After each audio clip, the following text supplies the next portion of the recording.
the leadership strategy that I used, or the first one that I used, was action planning. So action planning is developing a plan to meet the needs of either an individual or group needs in an activity so that the group can function well. A specific example of when I used action planning was when we were making sure that we had enough water for the day. We decided that I would be responsible for making sure that there was a water check at camp, and just before we set off on mountain biking from the actual mountain biking headquarters, making sure that everybody had their water. I was to make sure that everybody opened their bag and showed me that they had at least 2 750ml bottles, so they had enough for the day.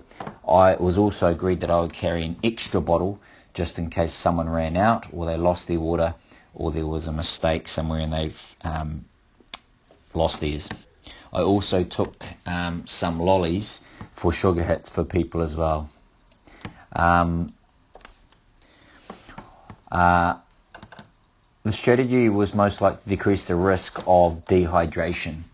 Dehydration is dangerous because what happens is when you get dehydration, you get symptoms like disorientation, you can get fatigue, headaches or dizziness, and all of those things would put the individuals at risk that had dehydration, and therefore it also put the other people at risk around us in the group when they had to try and help them. It also decreases the enjoyment for either the group or other individuals that are looking after them. We were scheduled to be on the bike for around 6 hours, so we had to make sure we had enough water. And also we had some students that weren't used to riding a bike, or probably weren't fit enough by their own admission, so that they probably needed to make sure they had enough sugar and enough water for the day.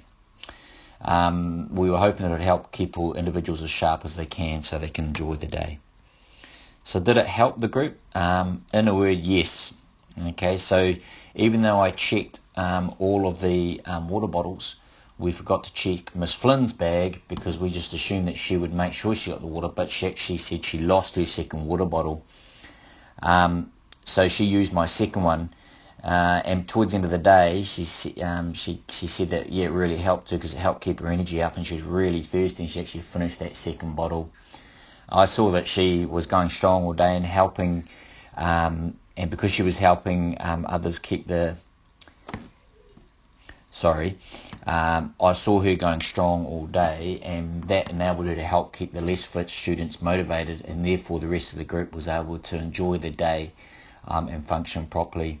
Also, it helped keep the group safe, and it helped everybody enjoy the activity. And she actually helped motivate Mr. Gibbons because he definitely needed it, because he was definitely not as fit as what he should be. What I would do probably differently next time is that I'd make sure that it was not just me having spare water bottles, because if we had to more people that needed that second water bottle, we would have been probably more at risk, and therefore the group would have been able to not been able to enjoy it as much. We probably would have had to go back to the mountain biking headquarters to get water bottles, which would have decreased enjoyment for everybody.